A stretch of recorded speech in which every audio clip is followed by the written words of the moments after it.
Telugu cinema ప్రేక్షకులకి ఒక culture ఉండేది ఒకప్పుడు. తర్వాత వెళ్ళిపోయిందనుకోండి అది. అంటే ఇక్కడ నటించేటువంటి నటీనటులని బాంబే నటీనటులతో పోల్చి ఒక బిరుదు ఇవ్వటం అనేది కొంతకాలం నడిచింది అలాగా. అలా ఆంధ్ర దిలీప్ అనే పేరు చలంకి ఉండేది. ఆంధ్ర దిలీప్ కుమార్ అని. అలాగే ఆంధ్ర దేవానందులు ఇలా రకరకాల పేర్లతో చాలామంది ఆర్టిస్టులని పిలిచేవాడు. అంటే ఆంధ్ర దేవానంద్ అంటే రామ్మోహన్‌కి ఆ టైటిల్ ఉండేది. ఇలా ఈ పేర్లు పెట్టుకునే క్రమంలో చూస్తే ఆంధ్ర నజీరుద్దీన్ షా అని పిలుచుకోవాల్సినటువంటి ఒక నటుడు ఉన్నాడు తెలుగు సినిమాల్లో. చాలామందికి గుర్తుండడు ఈయన. ఎందుకంటే ఈయన నటించినటువంటి సినిమాలు పెద్ద హిట్‌లయినాయి గానీ, ప్రేక్షకుల మనసుల్లో అంటే ఆ జనరేషన్‌లో ఆయన్ని తెలియని వాళ్ళు లేరు గానీ, తర్వాత జనరేషన్‌కి క్యారీ ఫార్వర్డ్ కాలేదాయన. ఆయన పేరు అన్నాబత్తుల సత్యేంద్ర కుమార్. సత్యేంద్ర కుమార్ అనే పేరు వినగానే గుర్తుకొచ్చే సినిమాలు 'ఊరుమ్మడి బతుకులు' అలాగే 'చలిచీమలు'. ఆయన 'అభిలాష' సినిమాలో కూడా ఒక క్యారెక్టర్ చేశాడు. చిరంజీవి గారి 'అభిలాష'లో కూడా. కానీ సత్యేంద్ర కుమార్ గారి పేరు చెప్తే వెంటనే గుర్తొచ్చే సినిమాలు ఆ 2. దానికంటే ముందు ఆయన చేసిన సినిమాల్లో 'అన్నదమ్ముల కథ' బాలయ్య గారి సినిమా. బాలయ్య అంటే నందమూరి బాలకృష్ణ గారు కాదండి. మన్నవ బాలయ్య గారు. మన్నవ బాలయ్య గారి 'అన్నదమ్ముల కథ' అలాగే 'ఈనాటి బంధం ఏనాటిదో' అని ఆయన కృష్ణ గారితో తీసినటువంటి సినిమాలో కూడా సత్యేంద్ర కుమార్ గారు కనిపిస్తారు. అయితే బాలయ్య గారికి ఈయనకి కనెక్షన్ ఏంటి సత్యేంద్ర కుమార్ గారికి అంటే, సత్యేంద్ర కుమార్ గారు యాక్చువల్‌గా బీకామ్ చదివి ఆర్&బీలో ఉద్యోగం చేసుకునేవాడు ఆయన ఖమ్మం. ఖమ్మంలో కళా పరిషత్తు ప్రారంభించి ఆయన నాటకాలు ఆడేవాడు. అందరు రచయితల నాటకాలు ఆయనక్కడ రంగస్థలం మీద ప్రదర్శించేవారు. ఇలా ఉండగా ఆయనకు ఒక సినిమాలో హీరో అవకాశం వచ్చింది. వచ్చినప్పుడు ఆయన మెడ్రాస్ వెళ్లారు. తీరా ఆ వేషం వేరే వాళ్ళకి ఇవ్వటంతో ఆయన కొంత సఫోకేటివ్‌గా ఫీల్ అవ్వటంతో ఆ టైంలో అక్కడున్నటువంటి మన్నవ బాలయ్య గారు ఈయన్ని ఓదార్చి తన సినిమాలో తన తమ్ముడి పాత్ర ఇచ్చాడాయన. ఆ తర్వాత ఇండస్ట్రీలో చాలామంది కాదు, ప్రేక్షకుల్లో పర్టిక్యులర్‌గా సత్యేంద్ర కుమార్ అనగానే బాలయ్య గారి తమ్ముడు అనుకునేవాళ్ళు. అందుకని ఈయన ప్రమోట్ చేస్తున్నాడు ఈయన్ని. 2, 3 సినిమాల్లో మన్నవ బాలయ్య గారు తీసినటువంటి సినిమాలు 2, 3 సత్యేంద్ర కుమార్ కనిపిస్తాడు. అందుకని బాలయ్య తమ్ముడిగా చాలామందికి రిజిస్టర్ అయిపోయాడు ఈయన. ఇదొక పద్ధతి ఉండేది ఆ రోజుల్లో. ఇందాక మనం ఆంధ్ర దిలీపు, ఆంధ్ర దేవానందులు అని ఎలాగైతే చెప్పుకున్నామో, అలా ఈ కల్చర్ కూడా ఉండేది.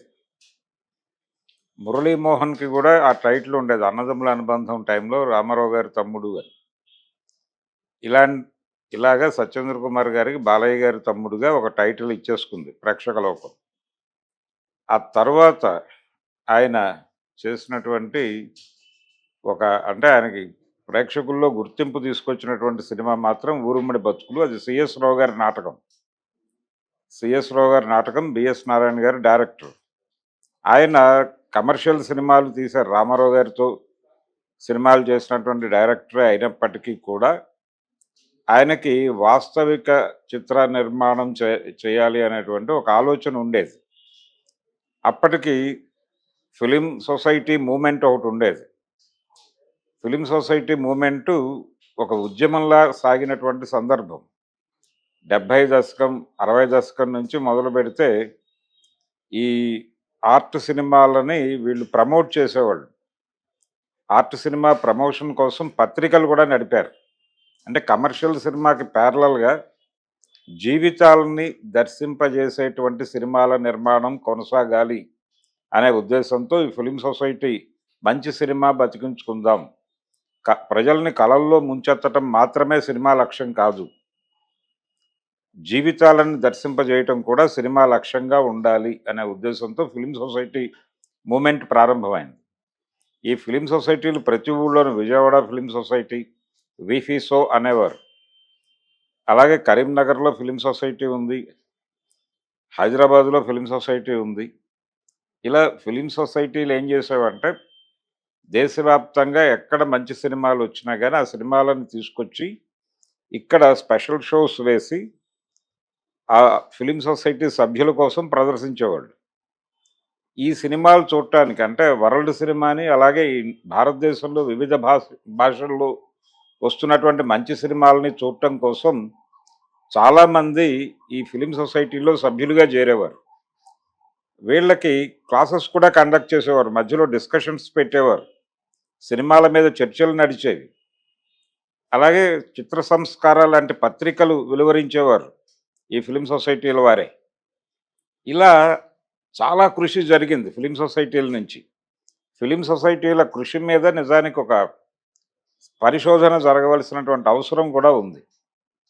అలా ఈ ఆర్ట్ సినిమా వైపుకి బిఎస్ నారాయణ గారి దృష్టి వచ్చి, ఆయన ఒక వాస్తవిక చిత్రం తీయాలి తెలుగులో అని ఉద్దేశంతో అప్పటికి రంగస్థలం మీద చాలా పాపులర్ అయిపోయినటువంటి సిఎస్ రావు గారి నాటకం 'ఊరుమ్మడి బతుకులు' తీసుకుని, అది గ్రామసీమల్లో భూస్వామ్య పెత్తందారీతనం ఎలా ఉంటుంది, బడుగు జీవితాలను ఎలా నాశనం చేస్తుంది, మనిషిని మనిషిగా చూడనటువంటి ఒక వికృతమైనటువంటి వ్యవస్థని నగ్నంగా చూపించటం అనేది లక్ష్యంగా రాసినటువంటి నాటకం అది 'ఊరుమ్మడి బతుకులు'. ఆ 'ఊరుమ్మడి బతుకులు' సినిమాలో సత్యేంద్ర కుమార్ గారు నటించారు. ఆయన్ని తీసుకున్నాడు ఆయన హీరోగా. ఆ సినిమా మంచి విజయమే సాధించింది. ఆ తర్వాత దాదాపు ఇదే ఇన్స్పిరేషన్‌తో చాలా సినిమాలొచ్చాయి. 'యండమూరి వీరేంద్రనాథ్' గారి 'కుక్క' సినిమా కూడా ఈ బాణీలో నడిచిన సినిమానే. అలాగే 'చలిచీమలు' అనేటువంటి ఒక ప్రయత్నం. అంటే కింది కులాల్లో చదువు లేకపోవడం వలన జరుగుతున్నటువంటి నష్టం చాలా ఉంది. కాబట్టి చదువు అనేటువంటి ఒక దీపాన్ని ప్రతి ఇంట్లోనూ వెలిగించగలిగితే, ఈ చదువు వెలుగులో ఆ జీవితాలు మారతాయి. వాళ్ళు ఎదగటానికి అదొక్కటే మార్గం. అంతకు మించి వేరే మార్గం లేదు అని ఒక రకంగా అంబేద్కర్ చెప్పింది కూడా అదే. దాన్ని చెప్ చెప్పడం లక్ష్యంగా తీసినటువంటి సినిమా. చదువే సమస్యల్ని పరిష్కరిస్తుంది. చదువే జీవితాలని మారుస్తుంది అనే అభిప్రాయంతో తీసినటువంటి సినిమా 'చలిచీమలు'. దానికి వాస్తవంగా కథ డిజైన్ చేసుకుంది వేజెళ్ళ సత్యనారాయణరాజు గారు. వేజెళ్ళ సత్యనారాయణ అన్న పేరుతో తర్వాత ఆయన చాలా సినిమాలు తీశాడు. 'మరో మలుపు' ఇవన్నీ. 'ఈ చరిత్ర ఏసిరాతో' ఈ సినిమాలు డైరెక్ట్ చేసినటువంటి వేజెళ్ళ సత్యనారాయణరాజు గారు సాంగ్ అండ్ డ్రామా డివిజన్‌లో ఉద్యోగి. ఆయనతో పాటు దేవదాస్ కనకాల గారు కూడా అక్కడ ఉద్యోగం చేసేవారు. రాళ్ళపల్లి గారు కూడా అక్కడ స్టాఫే. అయితే వేజెళ్ళ సత్యనారాయణరాజు గారు ఈ కథని డిజైన్ చేసుకుని, దీన్ని ఎగ్జిక్యూట్ చేసి పెట్టమని, డైరెక్ట్ చేసి పెట్టమని దేవదాస్ గారిని అడిగారు. ఆయన స్క్రిప్ట్ చూసి బానే ఉంది కదా! నువ్వే డైరెక్ట్ చేసేసుకోవచ్చు కదా! అని చెప్పారు ఈయన. కాదు కాదు మీరే చెయ్యాలి అని చెప్పి ఆయన్ని తీసుకెళ్ళాడు. ఈ సినిమాకి పెట్టుబడి ఎలా సమకూర్చుకున్నారంటే, ఓ 10 మంది మిత్రులు కలిసి తలో 10,000 వేసుకొని ఒక రూ. 1,00,000 సినిమా చేసేయాలి అనే ఉద్దేశంతో ప్రారంభించినటువంటి సినిమా.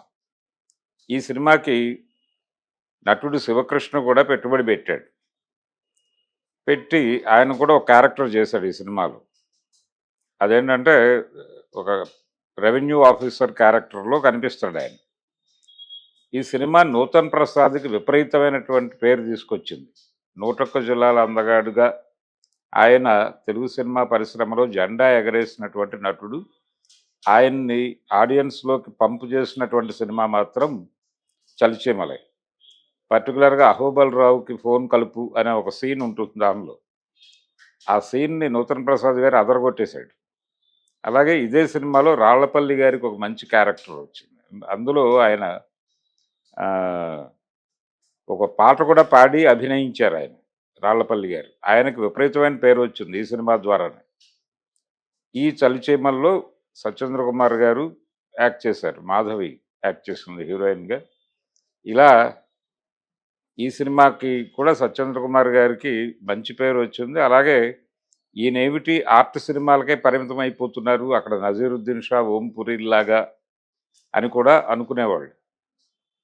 అయినప్పటికీ తనకి వచ్చిన సినిమాలు చేసుకుంటూ వెళ్ళిపోవాలనే ఉద్దేశంతో ఈ సినిమాలే చేసేవాడాయన. ఈ సినిమాకి సంబంధించి 'చలిచీమలకు' సంబంధించి ఒక ఎక్స్‌పీరియన్స్ దేవదాస్ కనకాల గారు చెప్పారు. ఆ సినిమా డైరెక్టర్ ఆయన. ఆయన ఈ సినిమాలో ఒక షాట్ ఉంటుంది. చివరిలో కాగడాల ప్రదర్శన సీన్. "ఏవండీ షూటింగ్ అయిపోయిందా మీది?" అని చెప్పి అడిగారట. వీళ్ళకి షెల్టర్‌లు ఇస్తున్నటువంటి వాళ్ళు. ఒక విలేజెస్‌లో తీశారు వీళ్ళు. కొన్ని ఇళ్ళు తీసుకొని, ఆ ఇళ్లల్లో యూనిట్‌ని పెట్టి షూట్ చేశారు. ఆ సందర్భంగా వీళ్ళకి షెల్టర్ ఇచ్చినటువంటి ఒక ఇంటి యజమాని అడిగారట వాళ్ళని, "షూటింగ్ అయిపోయిందా" అని. "ఒకటే బ్యాలెన్స్ ఉందండి. ఒక కాగడాల ప్రదర్శన సన్నివేశం ఒకటి తీస్తే అయిపోతుంది. కాకపోతే మా వాళ్ళ దగ్గర డబ్బులు ఇబ్బంది అవ్వటంతో జూనియర్ ఆర్టిస్టులను ఆర్గనైజ్ చేయటము, కాగడాలు, కనీసం నూనెకి కూడా డబ్బులు లేని పరిస్థితి. దాన్ని ఆర్గనైజ్ చేసే పనిలో ఉన్నారు మిత్రులు. అది అయిపోగానే షాట్ తీసేసి వెళ్ళిపోతామని" చెప్పారట వీళ్ళు. చెబితే ఆ ఊరి పెద్దలే కలగజేసుకుని, "ఇలా కాదు, మా ఊళ్ళో కూడా కొంతమంది ఈ ఇంట్రెస్ట్ ఉన్నవాళ్ళు ఉన్నారు. వాళ్ళని పోగు చేసి మీరు వాళ్ళనే జూనియర్ ఆర్టిస్టులుగా చేసుకుని ఆ కాగడాల ప్రదర్శన షాట్ ఏదో తీసేయొచ్చు కదా" అని చెప్పి ప్రొవోక్ చేసి, "ఆ నూనె అవన్నీ మేమే కొంటాం. మీరు ఆ సీన్ తీసేసి హ్యాపీగా వెళ్ళిపోండి" అని చెప్పి ఆ ఊరి వాళ్ళే డబ్బులు పెట్టి ఆ సన్నివేశాన్ని కంప్లీట్ చేసి యూనిట్‌ని పంపించినటువంటి సందర్భాన్ని ఆయన ఒకసారి గుర్తు చేసుకున్నారు దేవదాస్ గారు. ఈ విధంగా 'చలిచీమలు' అనే సినిమా అతి కష్టంగా తయారు చేసి ఆడియన్స్ ముందుకు తీసుకొస్తే అది విపరీతంగా కనెక్ట్ అయ్యి మంచి విజయం సాధించింది. ఇదే వరుసలో మనకి 'మా భూమి' సినిమా కూడా వచ్చింది. ఇలా ఈ సినిమాలకి పరిమితం అయిపోయినటువంటి సత్యేంద్ర కుమార్ గారు మధ్యలో కమర్షియల్ సినిమాలు చేయడానికి కూడా ప్రయత్నం చేసేవారు ఆయన. కానీ ఎప్పుడూ అది వర్కౌట్ అవ్వలేదు. ఆయనకి 'హనుమాన్ ప్రసాద్' గారు మంచి అవకాశాలు ఇచ్చారు. వీరమాచినేని హనుమాన్ ప్రసాద్ గారు ఆయన 'కలియుగ మహాభారతం' సినిమాలో కర్ణుడి పాత్ర చేయించాడు ఈయనతో. అది ఒక ఎలివేషన్ ఆయనకి. ఆ సినిమా పెద్ద సక్సెస్ 'కలియుగ మహాభారతం'. తర్వాత ఆయనే 'ఛాయ' అనే పేరుతో ఓ సినిమా తీశాడు. రూపాదేవి అలాగే సత్యేంద్ర కుమార్ హీరోయిన్స్. సత్యం గారి మ్యూజిక్, అందులో మంచి పాటలుంటాయి. కానీ సినిమా ఆశించిన స్థాయి విజయం సాధించలేదు అది. ఆ తర్వాత సత్యేంద్ర కుమార్ గారు నెమ్మదిగా చిన్న చితకా పాత్రలు వేస్తూ 'అభిలాష'లో కూడా ఒక క్యారెక్టర్ చేశాడాయన. ఈ పరిణామం జరుగుతూ ఉండగా 90 దశకం ప్రారంభానికి వచ్చేసరికి మనకి నూతన ఆర్థిక విధానాలు ఎప్పుడైతే ప్రవేశించినాయో వీటి ఫలితంగా సినిమా రంగంలో కూడా కొన్ని మార్పులొచ్చినాయి. మొత్తం కలర్ సినిమాగా మారిపోయినటువంటి పరిస్థితుల్లో ఇక చిన్న సినిమాలకి కాలం చెల్లినటువంటి ఓ సందర్భం ప్రారంభమైంది 90 దశకంలోనే. ఫిలిం సొసైటీలు మూతపట్టడం మొదలైంది కూడా సరిగ్గా 90 దశకంలోనే. నెమ్మదిగా ఒక్కొక్క అంటే జనం రకరకాలుగా డీవియేట్ అయిపోయి వివిధ అంటే కంపార్ట్మెంట్లుగా మారిపోవటం అనే పద్ధతి మొదలైంది కూడా 90 దశకంలోనే. అందుకని 90 దశకానికి మన ఆర్థిక రంగంలో ఎలాంటి ప్రత్యేకత ఉందో అలాగే సినిమా రంగంలో కూడా ప్రత్యేకత ఉంది. ఈ ప్రాసెస్‌లోనే 'రామ్ గోపాల్ వర్మ' లాంటి డైరెక్టర్లు 90 దశకం ప్రారంభంలో కళ్ళు తెరిచినటువంటి డైరెక్టర్ ఆయన. ఆయన ఈ వాస్తవిక చిత్రాలు చూస్తూ పెరిగినటువంటి ఒక దర్శకుడు. ఆయన ఈ ఆర్ట్ ఫార్మాట్‌ని, కమర్షియల్ ఫార్మాట్‌ని మిక్స్ చేసి ఒక కొత్త సిస్టమ్‌ని అడాప్ట్ చేశాడు సినిమాకి. 'రామ్ గోపాల్ వర్మ' గారి కంట్రిబ్యూషన్ అది ప్రధానంగా సినిమా పరిశ్రమకి. మీరు 'శివ' ఈ సినిమాల్లో ఆ ధోరణి కనిపిస్తుంది మీకు చాలా క్లియర్‌గా. అదే మణిరత్నం కూడా చేశాడు తమిళ ఇండస్ట్రీలో. ఇలా వీళ్ళిద్దరూ అక్కడ ఆయన, ఇక్కడ ఈయన కలిసి ఈ ఆర్ట్ అండ్ కమర్షియల్ రెండిటిని మిక్స్ చేసి ఒక టానిక్ తయారు చేసి జనాలకి కొత్త తరహా సినిమా చూపించేటువంటి ప్రయత్నం చేశారు. ఇవి విడివిడిగా డివిజన్స్‌గా ఉన్న రోజుల్లో సత్యేంద్ర కుమార్ లాంటి నటులు ఈ ఆర్ట్ సినిమాల్లో కనిపించేవారు. తెలుగు సినిమాకి సంబంధించినంత వరకు ఆయన 'నజరుద్దీన్ షా' కిందే అనుకోవాలి. అలాగే ఆ టైంలో ఆ తరహా పాత్రలు పోషించినటువంటి మరో నటుడు నారాయణరావు గారు. నారాయణరావు గారు నెమ్మదిగా తనని తాను మెయిన్ స్ట్రీమ్ సినిమాల్లోకి మళ్ళించుకోగలిగాడు. ఎందుకంటే ఆయనది సినిమా ఫ్యామిలీ కాబట్టి అటు డ్రైవ్ అయిపోయాడు ఆయన. కానీ ఈయనకి అది సాధ్యం కాలా. ఎందుకంటే ఈయన రంగస్థలం నుంచి ఎటువంటి అండా లేకుండా వచ్చి తన కాళ్ళ మీద తాను నిలబడి వచ్చిన పాత్రలు చేసుకుంటూ వెళ్ళినటువంటి నటుడే సత్యేంద్ర కుమార్ గారు. అలా ఈయనకి నెమ్మదిగా 90 దశకం తర్వాత పూర్తిగా అవకాశాలు తగ్గిపోయినటువంటి పరిస్థితుల్లో సాయి చంద్ గారికి కూడా అవకాశాలు తగ్గిపోవడానికి కారణం అదే. ఆయన 'శివ' సినిమాలో కనిపిస్తారు కానీ తర్వాత ఆయన ఎక్కడ కనిపించలేదు. 'అంకురం' సినిమాలో కనిపిస్తాడు మళ్ళీ. ఆ తర్వాత చిరంజీవి గారి 'సైరా నరసింహారెడ్డిలో' ఆయన ఒక మంచి క్యారెక్టర్ చేయటం, ఇలా అప్పుడప్పుడు అడపాదడపా తెర మీద మెరిసాడు తప్ప ఆయన ఒక రెగ్యులర్ హీరోగా ఆయన కనిపించడు మనకి. అలా ఈ ఇలా పరిణామం జరుగుతున్నటువంటి ప్రాసెస్‌లోనే 'సత్యేంద్ర కుమార్' గారు నెమ్మదిగా తెరమరుగైపోయారు. ఆయన 98వ సంవత్సరంలో కన్నుమూశారు. అలా 'సత్యేంద్ర కుమార్' గారి ప్రయాణం, ఆంధ్ర నజీరుద్దీన్ షా ప్రయాణం అలా ముగిసింది. అన్నాబత్తులు సత్యేంద్ర కుమార్‌గా ఆయన చాలా మందికి తెలీదు. 'సత్యేంద్ర కుమార్' అన్నా కూడా తెలీదు. 'చలిచీమల' సినిమాలో హీరో అంటే మాత్రం కొంతమంది గుర్తుపట్టే ఛాన్స్ ఉంది. అలాగే 'ఉరుముడి బతుకులు' అనగానే గుర్తుపట్టేటువంటి అవకాశం ఉంది. డెఫినెట్‌గా 2 సినిమాలు ఆయనకొక ఇమేజ్‌ని తీసుకొచ్చాయి. ఆ సమయంలో వేజెల సత్యనారాయణరాజు గారు తీసినటువంటి సినిమాల్లో కూడా ఈయన ప్రముఖంగా కనిపించరు. కానీ నటుడిగా ఈయన్ని ఎంకరేజ్ చేసినటువంటి డైరెక్టర్ మాత్రం బిఎస్ నారాయణ గారి తర్వాత వీరమాచినేని హనుమాన్ ప్రసాద్ గారే. ఆయన డెఫినెట్‌గా ఈయన్ని ఎంకరేజ్ చేశాడు. ఈయన్నే కాదు, మాదాల రంగారావు గారిని కూడా ఆయన బాగా ఎంకరేజ్ చేశాడు. ఇది మురళీమోహన్ గారిని కూడా. మురళీమోహన్ గారితో 'ఖైదీ నంబర్ 77' అని ఒక సినిమా తీశాడు ఆయన. సారీ, వీరమాచినేని హనుమాన్ ప్రసాద్ గారు. అందులో కూడా 'సత్యేంద్ర కుమార్' కనిపిస్తాడు. ఇది ఒక ప్రయాణం. ఇలా తెలుగు సినిమాకి సంబంధించి ఆర్ట్ సినిమాగా మనం చెప్పుకునేటువంటి సినిమాలు అంటే ప్యారలల్ సినిమా అనేవాళ్ళు. ప్యారలల్ సినిమా లేకపోతే ఆర్ట్ సినిమా ఏదైనా కానీ ఈ సినిమాల మీద చాలా విస్తృతమైనటువంటి సమీక్షలు వచ్చేవి. చాలా కీన్‌గా అబ్జర్వ్ చేస్తూ వీటిలో దొర్లినటువంటి భావజాలంలో ఉన్నటువంటి అపసవ్యతల మీద చాలా పెద్ద ఎత్తున రివ్యూలు వచ్చినటువంటి సందర్భం ఉంది. ఈ క్రమంలోనే తెలుగులో శ్యామ్ బెనగల్ గారు 'అనుగ్రహం' అనేటువంటి సినిమా చేశారు. అలాగే మృణాల్ సేన్ గారు 'ఒక ఊరి కథ' చేశారు. ఇలా తెలుగులో కూడా కొన్ని ప్రయోగాలు జరిగినాయి. అలాగే ప్రయోజనాత్మక చిత్ర నిర్మాణం కూడా నడిచింది.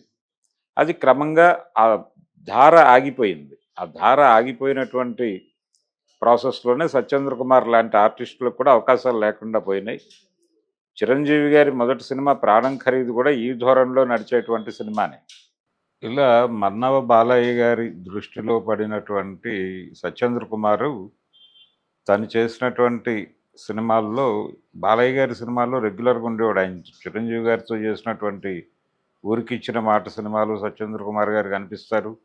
అలాగే 'ప్రేమ పగ' అనే సినిమాలో కనిపిస్తారు. ఎన్టీ రామారావు గారి 'మగాడు' సినిమాలో ఈయన ఒక క్యారెక్టర్ చేశారు. ఇలా చాలా సినిమాల్లో చిన్న చిన్న పాత్రల్లో కనిపించేవాడు ఆయన. కానీ మేజర్ క్యారెక్టర్లు మాత్రం ఆయనకు ఆర్ట్ సినిమాల్లోనే దొరికినాయి. అయితే డివిఎస్ రాజు గారి ద్వారా ఆయన తొలి దశలో ఆయన రంగస్థలం మీద నాటకాలు ప్రదర్శిస్తున్నటువంటి రోజుల్లో ఆయన్ని సినిమాల్లోకి రమ్మని ఆహ్వానించినటువంటి డివిఎస్ రాజు గారు ఆయన ఒక సినిమా చేయాలనుకున్నారు. ఆ టైంలో అదేదో పోస్ట్‌పోన్ అవ్వటమో, వేరే హీరోకి షిఫ్ట్ అవ్వటం ఇలాంటివేవో జరిగిన సందర్భంలో ఆయన మన్నవ బాలయ్య గారికి పరిచయం చేసింది డివిఎస్ రాజు గారు. అలా బాలయ్య గారి దగ్గర ఉంటున్నటువంటి టైము ఈ ప్రాసెస్‌లోనే ఎంఎస్ రెడ్డి గారు ఈయన్ని చూసి 'కోడెనాగు' అనేటువంటి కన్నడ సినిమా హక్కులు కొనుక్కున్నాడు ఆయన. ఈ కన్నడ సినిమా తెలుగు రీమేక్‌లో 'సత్యేంద్ర కుమార్‌ని' హీరోగా పెట్టుకోవాలనుకున్నాడు ఆయన. తీరా ఆ సబ్జెక్ట్ రెడీ అయిపోయి సినిమా తెరకెక్కే సమయానికి లేదు ఈ సినిమా నేను చేస్తాను అని చెప్పి శోభన్ బాబు గారు ముందుకొచ్చారు. కన్నడలో చాలా పెద్ద హిట్ అది. ఆ సినిమాని తెలుగులో రీమేక్ చేస్తున్నారనే విషయం తెలుసుకుని శోభన్ బాబు గారు ఎంఎస్ రెడ్డి గారిని అప్రోచ్ అయ్యి నేను యాక్ట్ చేస్తాను అనేసరికి దాని ప్రాజెక్ట్ లెవెల్ మారిపోయి అది కేఎస్ ప్రకాశ్‌రావు గారు డైరెక్షన్ చేస్తూ ఆ సినిమా శోభన్ బాబుతో బయటకు వచ్చింది. 'సత్యేంద్ర కుమార్' గారు బయటికి వెళ్ళిపోయాడు. ఇలా ఆయన మిస్ అయినటువంటి మేజర్ ప్రాజెక్ట్ అయితే 'కోడెనాగు'. ఇది 'సత్యేంద్ర కుమార్' గారి కెరియర్‌కి సంబంధించినటువంటి విశేషాలు. మంచి వాయిస్ అంటే ఆయన అద్భుతంగా డైలాగ్ చెప్పగలడు, మంచి పెర్ఫార్మెన్స్ ఇవ్వగలడు, ఏ రేంజ్‌కి వెళ్ళైనా నటించగలడు, అన్ని రసాలు పోషించగలడు. ఇలాంటి పేరు ఉన్నప్పటికీ ఆర్ట్ సినిమా హీరో అనేటువంటి ఒక ఇమేజ్ పడి ఆ ఇమేజ్ కింద ఆయన కెరియర్ నాశనం అయిపోయింది అని కూడా ఆయన అభిమానులు, ఆయన ఇష్టపడేటువంటి వారు అంటూ ఉంటారు. నిజానికి సినిమాల్లో బిజీ అవుతున్నాను అనేటువంటి ఉద్దేశంతో ఆయన ఆర్ఎండ్బిలో చేస్తున్నటువంటి ఉద్యోగానికి రిజైన్ చేసి మరీ వచ్చేశారు. తీరా వచ్చిన తర్వాత ఇక్కడేమో ఆ, ఆయనకి మంచి సినిమాలు దొరకలేదు. ఏదో మాధవ రంగారావు గారు లాంటి వాళ్ళు అప్పుడప్పుడు ఎంకరేజ్ చేసేవాళ్ళు తప్ప రెగ్యులర్ కమర్షియల్ సినిమాలో బిగ్ రేంజ్ క్యారెక్టర్స్ మాత్రం ఆయనకు పడలేదు.